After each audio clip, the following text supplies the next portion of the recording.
Hello दोस्तों, उम्मीद करता हूँ आप सब अच्छे होंगे।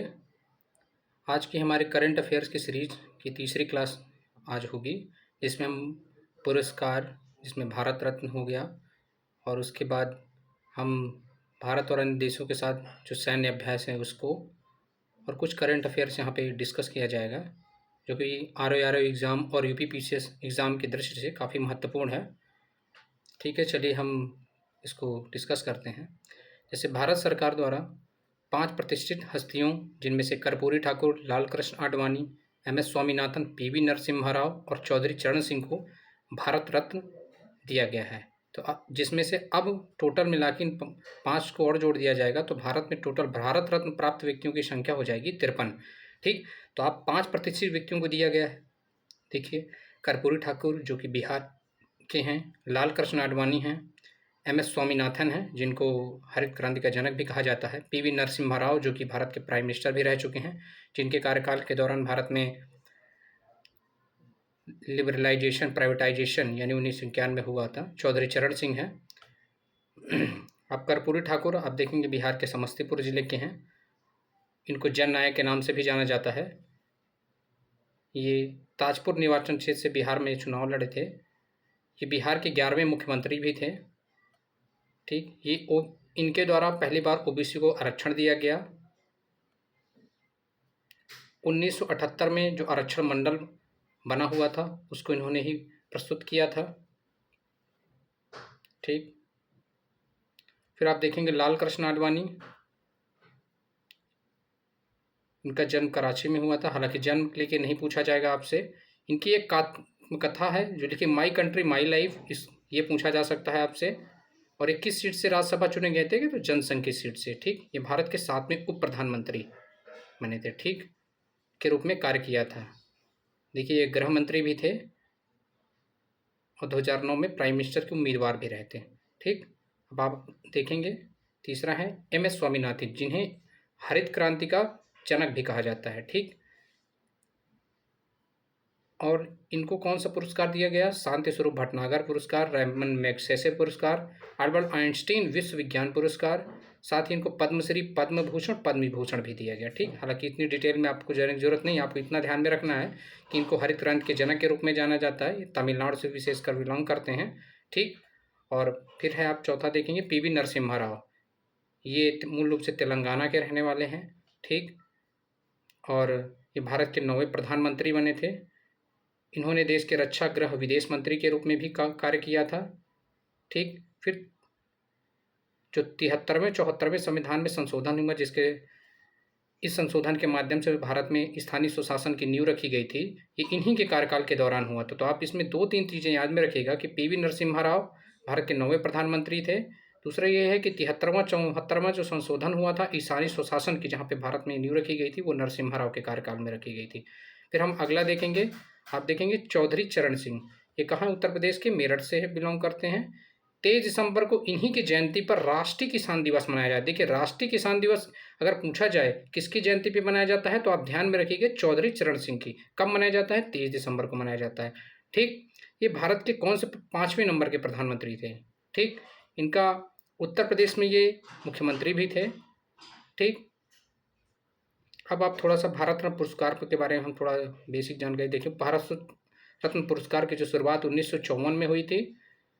ये भारत रत्न पुरस्कार जो है वो पीपल के पत्ते की तरह होता है। 1955 से यह मरणोपरांत भी दिया जाता। पहले क्या होता था कि 1955 से पहले मरणोपरांत नहीं दिया जाता। उसके बाद फिर ऐसा नियम बनाया गया कि जैसे कोई व्यक्ति की डेथ हो गई है, उसको जैसे स्वामी एम.एस. स्वामीनाथन की डेथ, उनको उनके मरणोपरांत दिया गया है। फिर आप खेल जगत में ये भारत रत्न पाने वाले पहले व्यक्ति हैं सचिन तेंदुलकर। भारत रत्न पाने वाले पहले वैज्ञानिक सी.वी. रमन हैं। मरणोपरांत भारत रत्न पाने वाले लाल बहादुर शास्त्री हैं। भारत रत्न पुरस्कार सफ़ेद रंग के फीते में पहनाया जाता है। तो आप इस चीज़ को ध्यान में रखिएगा कि जो भारत रत्न पुरस्कार है वो सफ़ेद रंग के फीते में पहनाया जाता है। ठीक, फिर आप देखेंगे तो आप ये ध्यान में रखिएगा कि भारत रत्न पुरस्कार की शुरुआत 1954 में भारत में हुई थी। टोटल इसमें अभी 53 लोगों को दिया जा चुका है। हाल में 5 लोगों को इसमें दिया गया है, जिसमें एम.एस. स्वामीनाथन, चौधरी चरण सिंह हैं, कर्पूरी ठाकुर हैं, लालकृष्ण आडवाणी हैं, नरसिम्हा राव हैं, है ना। 4 5 के बारे में मैंने आपको अच्छे से डिस्कस कर दिया है। ठीक, अब आप आते हैं संयुक्त सैन्य अभ्यास, जो कि भारत और अन्य देशों के बीच होते हैं। यहाँ से देखिए हर साल 2 क्वेश्चन यहाँ से आते हैं।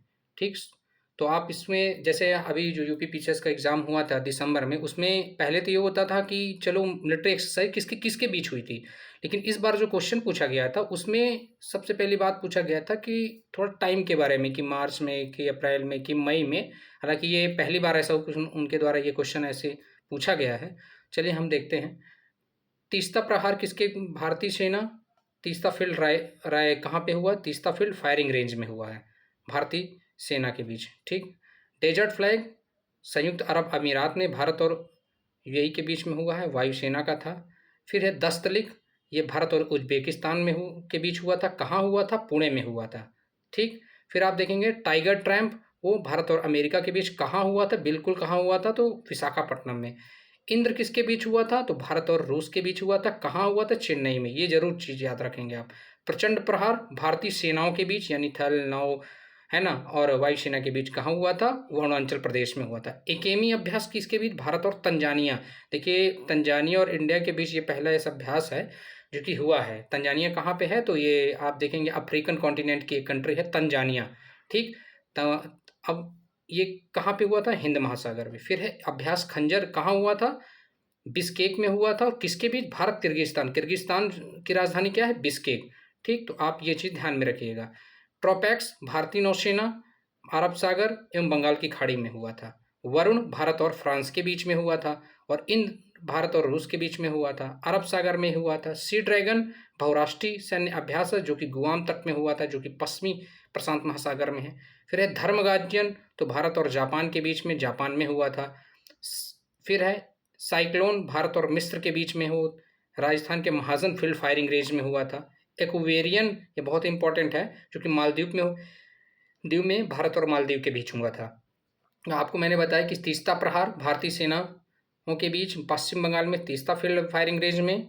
आप देखेंगे डेजर फ्लैट किसके बीच हुआ था, सिर्फ यहाँ पे बहुराष्ट्रीय ये सैन्य अभ्यास था जो कि कई कई देशों को मिलाकर किया गया था, क्योंकि संयुक्त अरब अमीरात में हुआ था। दस्तलिक कहाँ हुआ था, भारत उज्बेकिस्तान के बीच पुणे में।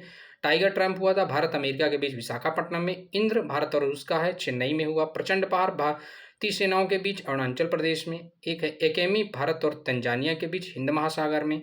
खंजर भारत किर्गिस्तान कहाँ पे हुआ था, बिस्केक में हुआ था। ट्रोपेक्स भारतीय नौसेनाओं के बीच में हुआ था। वरुण भारत और फ्रांस के बीच में हुआ था। सी ड्रैगन बहुराष्ट्रीय गुआम तक। धर्मगार्जियन भारत और जापान के बीच। साइक्लोन भारत मिस्र के बीच, राजस्थान के महाजन फील्ड राइजिंग। एक्वेरियन भारत और मालदीव के बीच में, मालदीव में हुआ था।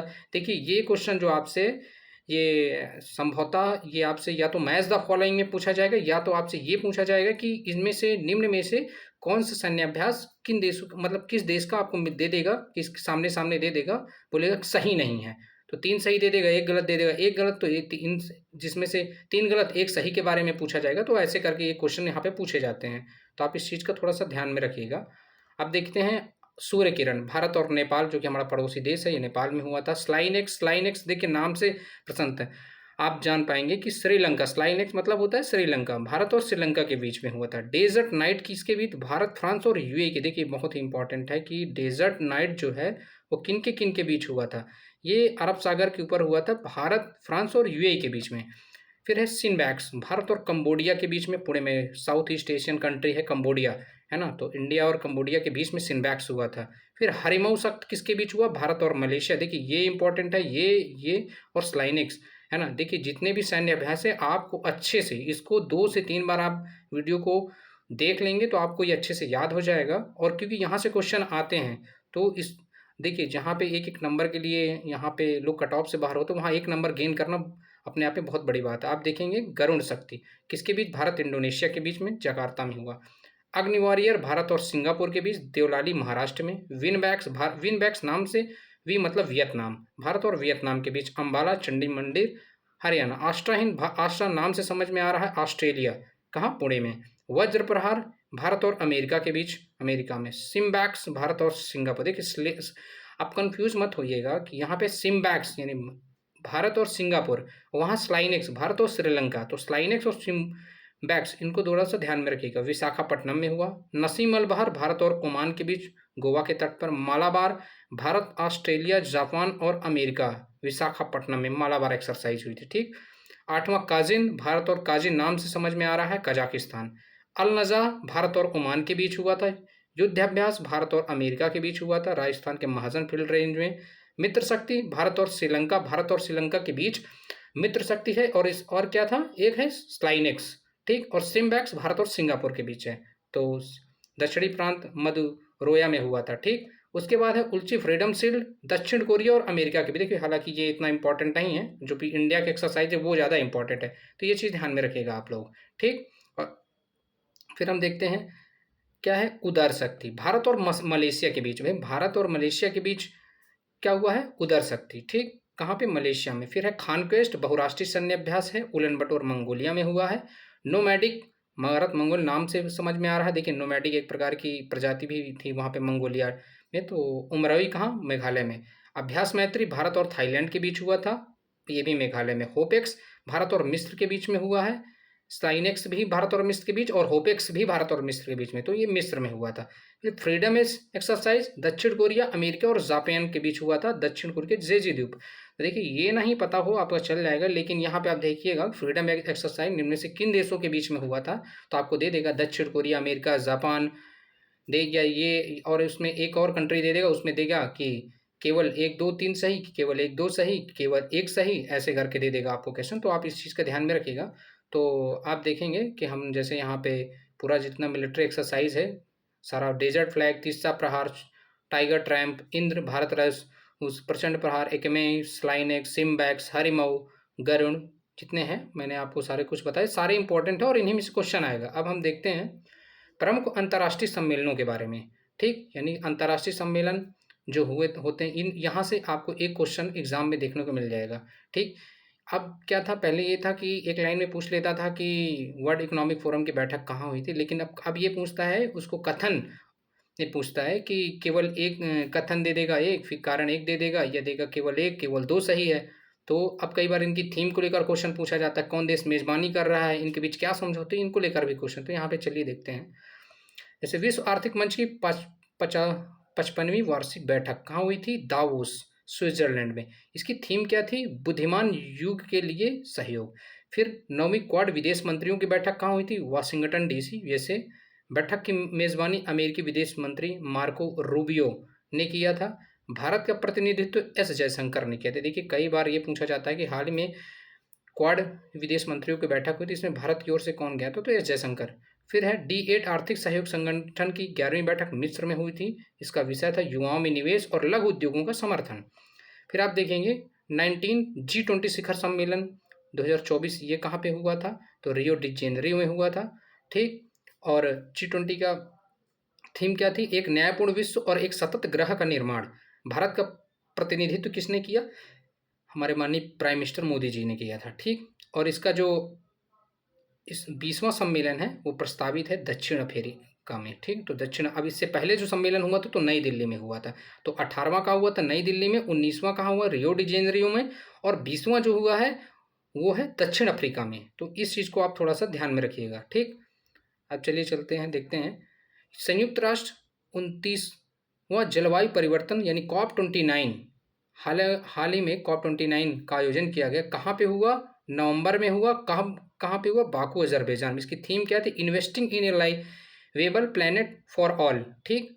और COP28 पूछा जाएगा, अगर मान लीजिए आपसे पूछा जाता है कि COP28 कहाँ हुआ था, तो आपको यहाँ पता होना चाहिए कि ये COP28 जैसे आप COP30 है वो ब्राज़ील में है, ठीक। COP28 कहाँ है, यूएई में, ठीक। तो COP28 कहाँ हुआ था, यूएई में हुआ था। COP29 कहाँ पे हुआ था, बाकू अजरबैजान में हुआ था। COP30 कहाँ हुआ था, तो ब्राज़ील में, ठीक। फिर है 27वीं राष्ट्रमंडल शासनाध्यक्ष बैठक कहाँ हुई थी, अपिया, ये तो समूहा, ठीक। तो यहाँ पे भारत का प्रतिनिधि केंद्रीय मंत्री किरण रिजिजू द्वारा किया गया था, ठीक। इसकी 28वीं बैठक कहाँ पे होगी, एंटीगुआ एवं बरमूडा में, ये ध्यान में रखिएगा, ठीक। फिर आप देखिएगा 16वां ब्रिक्स शिखर सम्मेलन कहाँ पे आयोजित हुआ, कजान, रूस में। इसकी अध्यक्षता रूसी राष्ट्रपति व्लादिमीर पुतिन ने की। पीएम मोदी इसका प्रतिनिधित्व किए। इसकी थीम थी न्याय संगत वैश्विक विकास और सुरक्षा के लिए बहुपक्षवाद को सुदृढ़ करना, ठीक।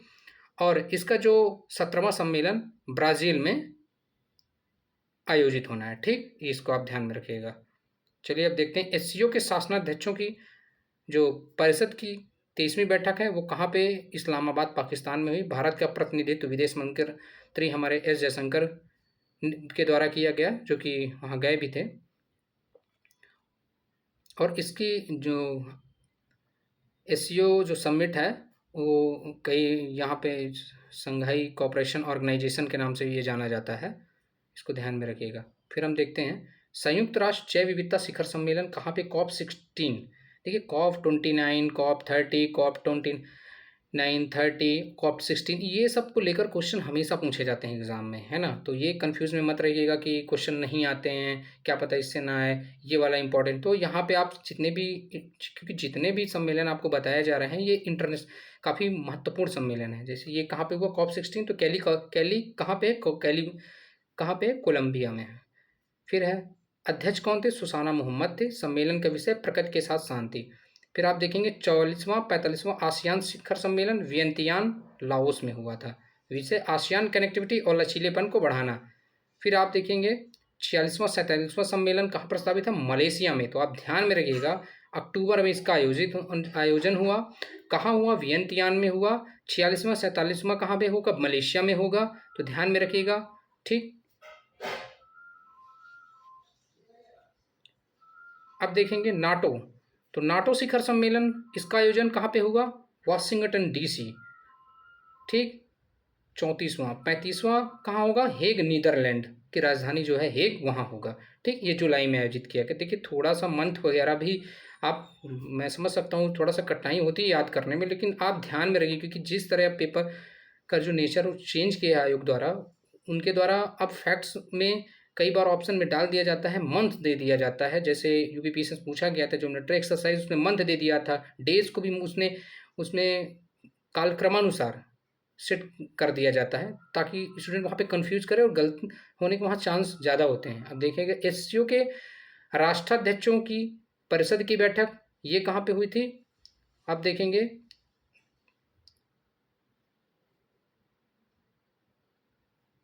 Astana, Kazakhstan.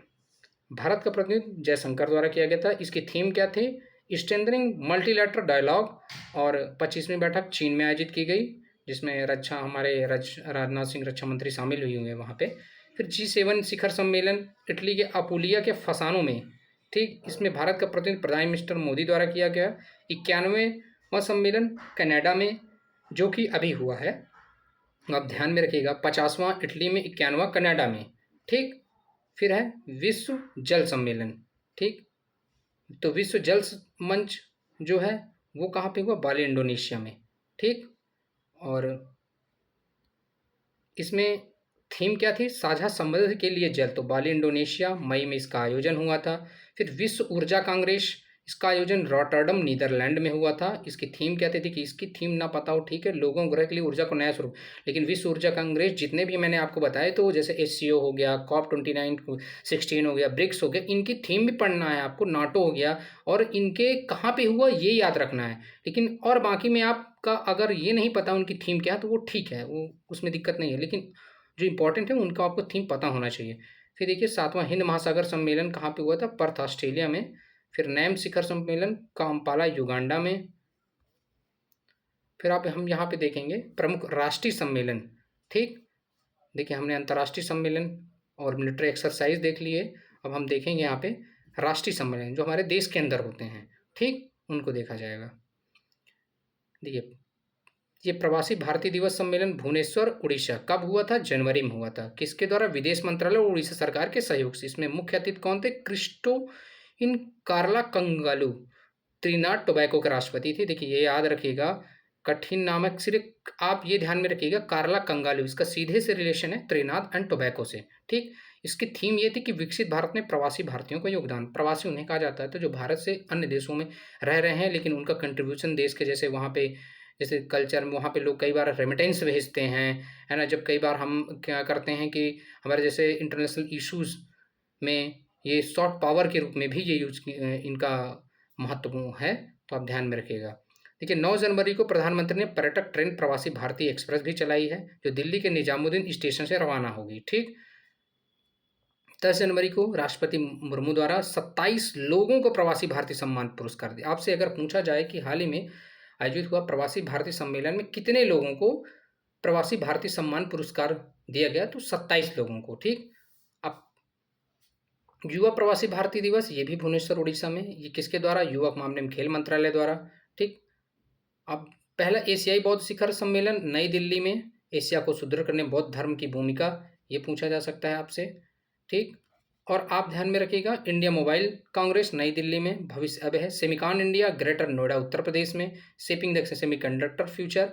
पहला संयुक्त कमांडर सम्मेलन कहाँ हुआ? लखनऊ उत्तर प्रदेश में, क्योंकि यूपी आयोग द्वारा एग्जाम लिया जा रहा, तो जाहिर सी बात है ये दोनों क्वेश्चन पूछे जा सकते हैं। 8वां धम्म सम्मेलन ये कहाँ पे हुआ? अहमदाबाद गुजरात में हुआ। इसके मुख्य अतिथि जगदीप धनखड़ थे और धम्म परंपराओं में ब्रह्मांड विज्ञान इनका वो था, विषय था। 5वां ग्लोबल फिनटेक फेस्ट कहाँ हुआ था? मुंबई में हुआ था, जिसकी theme blueprint for the next decade of finance. फिर आप देखेंगे चौथा राष्ट्रीय हिंदी विज्ञान सम्मेलन, ये कहाँ हुआ था? भोपाल में हुआ था। ठीक, फिर आप देखेंगे ई गवर्नेंस पर 24वां राष्ट्रीय सम्मेलन कहाँ पे आयोजित हुआ? मुंबई में हुआ। विकसित भारत सुरक्षित और सतत ई सेवा वितरण। विश्व आयुर्वेद कांग्रेस एवं आरोग्य एक्सपो कहाँ हुआ? देहरादून में। डिजिटल हेल्थ इन आयुर्वेदा एक्सपोर्टिव भारत 6G 2024 नई दिल्ली में। देखिए ये पूछा जाएगा आपसे कि विषय इसका क्या? 5G and beyond connectivity of a digital world. 5वां राष्ट्रीय युवा संसद महोत्सव नई दिल्ली में। राष्ट्रीय युवा महोत्सव नासिक में, कन्फ्यूज मत होइएगा, राष्ट्रीय युवा संसद अलग है, युवा महोत्सव अलग है। संसद की बात आएगी तो नई दिल्ली याद रखिएगा, युवा महोत्सव की बात आएगी तो नासिक महाराष्ट्र। इसकी थीम है मेरा भारत विकसित भारत 2047। युवा के लिए ये युवा के द्वारा यानी 2047 तक भारत को विकसित भारत बनाना है। ठीक है, प्राइम मिनिस्टर जी की हमारे थीम भी है एक। ठीक, और 9वां भारत अंतर्राष्ट्रीय विज्ञान महोत्सव फरीदाबाद हरियाणा जनवरी में। अमृतकाल में विज्ञान और प्रौद्योगिकी सार्वजनिक लोक संपर्क इनकी का थीम है। ठीक, फिर आप देखेंगे जलवायु सम्मेलन मुंबई में आयोजित हुआ। रायसीना डायलॉग नई दिल्ली में। चतुरंगा संघर्ष प्रतियोगिता सहयोग सदन इनका विषय था। विश्व पुस्तक मेला 2024 प्रगति मैदान नई दिल्ली। अतिदेश सऊदी अरब। थीम क्या थी? बहुभाषी भारत एक जीवंत परंपरा। विंग्स इंडिया बेगमपेट हवाई अड्डा कहाँ है? हैदराबाद में। थीम क्या थे? अमृतकाल में भारत को विश्व से जोड़ना। सर्वश्रेष्ठ हवाई अड्डा पुरस्कार कैंपेगौड़ा वो इंदिरा गांधी। सर्वश्रेष्ठ कार्गो सेवा स्काईवेज एयर सर्विस द्वारा। ठीक, ये चीज़ आप याद रखिएगा। तो चलिए हमारा अंतर्राष्ट्रीय और राष्ट्रीय सम्मेलन दोनों हो गया है, और हम अगला देखेंगे कि भारत के द्वारा 2023 और 25 के तक जो भी ऑपरेशन चलाए गए। देखिए आप ये मत सोचिएगा कि जो करंट अफेयर्स है वो सिर्फ 4-6 महीने का पूछा जाए। देखिए करंट अफेयर्स यूपी आयोग द्वारा पिछले 1 साल का भी पूछा जा सकता है, 1.5 साल का भी पूछा जा सकता है। ठीक, तो 1 साल कम से कम 1 साल का तो आपको अच्छे से तैयार होना चाहिए। ठीक, क्योंकि देखिए करंट अफेयर्स के जो क्वेश्चन है वो कम से कम 30 प्लस आते हैं, 30 से 35 क्वेश्चन इनके आते हैं, जो कि मार्क वहाँ पे गेन करने में काफ़ी इंपॉर्टेंट है, और कहीं ना कहीं ये कट ऑफ क्लियर करने में भी काफ़ी इंपॉर्टेंट है। तो इसलिए आपको इसमें विशेष ध्यान देना है। जैसे ऑपरेशन के लेकर एक क्वेश्चन आना फिक्स है, कभी कभी ये 2 क्वेश्चन भी आ जाते हैं। तो चलिए हम देखते हैं जो भारत के ऑपरेशन विभिन्न देशों के लिए हुए हैं, तो ध्यान देखिएगा। ऑपरेशन सिंदूर हाल ही में अभी चलाया गया, जो पहलगाम में आतंकी हमले हुए थे उसके खिलाफ चलाया गया था। ऑपरेशन चक्र आप देखेंगे सीबीआई द्वारा डिजिटल अरेस्ट स्कैम के खिलाफ, यानी आजकल देखेंगे आप डिजिटल अरेस्ट कैसे किया जाता है कि डिजिटल माध्यम से मोबाइल में आपका कॉल आएगा, फिर आपको वो किसी न किसी तरीके से वो अपने उसमें किसी न किसी आपको डरा के, यानी कि आपके खिलाफ जो है क्राइम का कुछ आरोप लगा के आपसे पैसे हटने की कोशिश करते हैं। ऑपरेशन ब्रह्मा भारत ने अभी चलाया है म्यांमार में जो भूकंप पीड़ितों की मदद के लिए। डेविल हंट बांग्लादेश द्वारा देश को अस्थिर करने की कोशिश कर रहे लोगों को गिरफ्तार करने के लिए। ऑपरेशन सद्भाव भारत ने टाइफून यागी से प्रभावित म्यांमार, लाओस और वियतनाम की मदद के लिए चलाया था। ऑपरेशन कन्विक्शन उत्तर प्रदेश सरकार ने यौन उत्पीड़न और धर्म परिवर्तन को कम करने एवं संलिप्त अपराधियों की गिरफ्तारी हेतु, ध्यान में रखिएगा, यौन उत्पीड़न और धर्म परिवर्तन को रोकने के लिए ऑपरेशन कन्विक्शन चलाया गया। किसके द्वारा? उत्तर प्रदेश की सरकार द्वारा। ध्यान में ऑपरेशन राइजिंग सन, ये है आपका राजस्व खुफिया निदेशालय द्वारा 4 राज्यों में सोने की तस्करी सिंडिकेट को उजागर करने के लिए था। ठीक, ऑपरेशन बाम्बी बकेट वायुसेना द्वारा नैनीताल के जंगल में लगी आग को बुझाने के लिए। ठीक, ऑपरेशन मर्यादा या उत्तराखंड पुलिस द्वारा केदारनाथ यात्रा के संचालन के चला गया। ठीक, फिर आप देखेंगे ऑपरेशन शील्ड। ये ऑपरेशन शील्ड इजराइल ने ईरानी हमले रोकने के बाद अपने डिफेंस ऑपरेशन का नाम दिया था ऑपरेशन फील्ड। ठीक, ऑपरेशन संकल्प, भारतीय नौसेना ने इसके तहत ईरानी जहाज अल कंबर और 23 पाकिस्तानी नागरिकों को समुद्री लुटेरों से बचाया था। तो ऑपरेशन संकल्प याद रखिएगा। ठीक, ऑपरेशन इंद्रावती हैती में फंसे भारतीयों को निकालने के लिए चलाया गया था। ऑपरेशन कामधेनु जम्मू कश्मीर पुलिस द्वारा मवेशी तस्करी पर नकेल कसने के लिए। देखिए ध्यान में रखिएगा, ऑपरेशन सिंधु अभी चलाया गया था ईरान और इजराइल से भारतीयों को निकालने के लिए, क्योंकि ईरान इजराइल में वॉर स्टार्ट हो गया था। इसके चलते भारत सरकार द्वारा अपने नागरिकों को वहां से निकालने के लिए ऑपरेशन सिंधु चलाया गया। ठीक, सिंधु नदी के नाम पर। ऑपरेशन नन्हे फरिश्ते, ये क्या है? ये है रेलवे सुरक्षा बल द्वारा बहुत सारे बच्चे को जो बिछड़ जाते हैं रेलवे स्टेशन में कई बार, तो उनको उनके परिवार से मिलाने के लिए चलाया गया था। अल अक्सा फ्लड, ये हमास ने इजराइल के खिलाफ अपने ऑपरेशन का नाम दिया था ऑपरेशन अमृत। केरल सरकार द्वारा एंटीबायोटिक दवाइयों को, देखिए कई बार हम लोग एंटीबायोटिक के रूप में बहुत सारी दवाइयों का यूज करते हैं, लेकिन उन एंटीबायोटिक दवाइयों का जब आप ओवरडोज लेने लगेंगे तो वही दवाइयाँ आपको नुकसान भी आपके शरीर में पहुंचाएंगी। इसके लिए, इसको रोकने के लिए केरल सरकार द्वारा ऑपरेशन अमृत चलाया गया था। ठीक, फिर है ऑपरेशन सर्वशक्ति। ये भारतीय सेना द्वारा जम्मू कश्मीर में आतंकवादी गतियों को बढ़ने के पाकिस्तान के प्रयासों को रोकने के लिए चलाया था। ऑपरेशन अजय, भारत सरकार द्वारा इजराइल हमास युद्ध के दौरान इजराइल से भारतीयों को वापस लाने के लिए। देखिए ऑपरेशन अजय इजराइल से भारतीयों को वापस लाने के लिए, जब इजराइल हमास का वॉर चल रहा था। फिर ऑपरेशन सिंधु चलाया गया था इजराइल और ईरान में फंसे भारतीय नागरिकों को निकालने के लिए, क्योंकि इजराइल ईरान के बीच वॉर हुआ था जिसमें यूएसए भी इन्वॉल्व हुआ था, हालांकि अब सीज फायर हो चुका है। ऑपरेशन चक्र 2, इसके साथ सीबीआई द्वारा साइबर अपराध माफिया को खत्म करने के लिए विभिन्न स्थानों पर छापेमारी की गई थी। ठीक, फिर हम देखेंगे ऑपरेशन आयरन स्वॉर्ड। इजराइल ने हमास के खिलाफ लड़ाई जारी करने के लिए ऑपरेशन आयरन स्वॉर्ड नाम दिया था। फिर आप ऑपरेशन सजग, भारतीय तट रक्षक द्वारा तटीय सुरक्षा को बढ़ाने के लिए। ऑपरेशन त्रिनेत्र, सुरक्षा बलों द्वारा जम्मू कश्मीर के पुंछ में आतंकवादियों को ढेर किया था। ऑपरेशन करुणा, भारत सरकार द्वारा चक्रवात मोचा से प्रभावित म्यांमार की सहायता के लिए। देखिए म्यांमार की सहायता के लिए हमने एक और अभियान चलाया ऑपरेशन ब्रह्मा, हमने ऑपरेशन करुणा भी चलाया म्यांमार के लिए, मोचा से प्रभावित हुआ है ना। ऑपरेशन ध्वस्त किसके लिए? एनआईए द्वारा संगठित अपराध और आतंकवाद को खत्म करने के लिए। ऑपरेशन कावेरी, भारत ने युद्धग्रस्त सूडान में फंसे भारतीयों को वापस लाने के लिए ऑपरेशन कावेरी चलाया था। तो ऑपरेशन कावेरी, ऑपरेशन आप देखेंगे सिंधु, ऑपरेशन सन आप देखेंगे मर्यादा, जिसमें उत्तराखंड पुलिस द्वारा राज्य में तीर्थ स्थलों एवं पर्यटक स्थलों में स्वच्छता बनाए रखने के उद्देश्य। ऑपरेशन सद्भावना, भारत ने जम्मू कश्मीर के पास एलओसी के पास के क्षेत्रों की मदद, मतलब वहाँ पे रहने वाले लोगों की मदद के लिए ऑपरेशन सद्भावना चलाया था। ठीक, तो ये आप ध्यान में रखिएगा।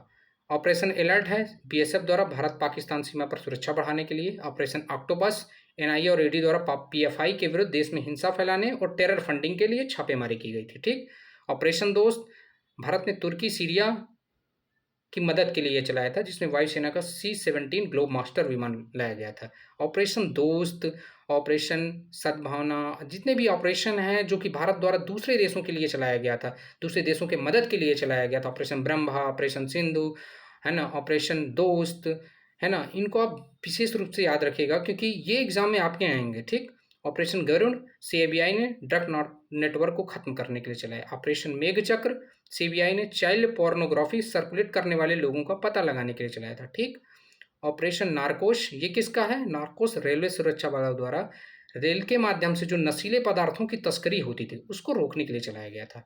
ऑपरेशन मिशन अमानत, भारतीय रेल द्वारा यात्रियों को खोए हुए सामान के ट्रैकिंग है। देखिए अमानत मतलब होता है कोई आपका चीज है उसको लौटाने के लिए। ऑपरेशन गंगा, आपने ध्यान में रखे होंगे जब यूक्रेन में भारतीय फंसे थे उसके लिए चलाया गया था। ऑपरेशन ओलिविया, जो उड़ीसा के ओले रिडले कछुओं को बचाने के लिए। रिस्कुल्या जो नदी भी है, यहाँ पे साल में क्या होता है बहुत ज़्यादा कछुए आ जाते हैं तट के किनारे, तो कई बार इनकी तस्करी भी होती है जो तस्कर लोग करते हैं, है ना। तो ऑपरेशन इसको बचाने के लिए ऑपरेशन ओलिविया चलाया गया था। ऑपरेशन सतर्क, रेलवे सुरक्षा बल द्वारा ट्रेनों में अवैध तंबाकू और अवैध शराब की तस्करी रोकने के लिए। ठीक, देवी शक्ति ऑपरेशन, तालिबान के कब्जे वाले अफगानिस्तान में फंसे भारतीयों को निकालने के लिए।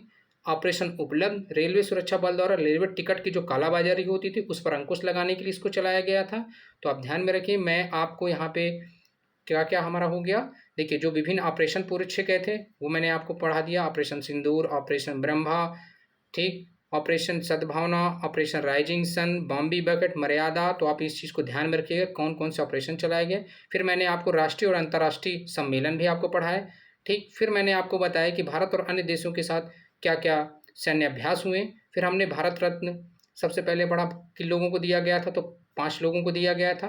कर्पूरी ठाकुर, लाल कृष्ण आडवाणी, पीवी नरसिम्हा राव, चौधरी चरण सिंह, एम.एस. स्वामीनाथन को दिया गया था, ठीक। हमने बहुत सारे संयुक्त सैन्य अभ्यास भी पढ़े हैं, है ना। तो आप लोग इसको अच्छे से 1 से 2 बार देख लीजिएगा। जो भी आपको सजेशन जो भी देना है तो आप कमेंट में बिल्कुल कमेंट करिएगा। कैसे लगा आपको वीडियो, उसके आप लाइक और सब्सक्राइब करना बिल्कुल ना भूलें, देखिए, ठीक। क्योंकि आप अगर लाइक सब्सक्राइब करते हैं तो हम मोटिवेट होते हैं और कोशिश करते हैं कि और अच्छा आपको कंटेंट प्रोवाइड किया जाए। तो करंट अफेयर्स की सीरीज़ की ये तीसरी क्लास हम यहीं पे समाप्त करते हैं। धन्यवाद दोस्तों।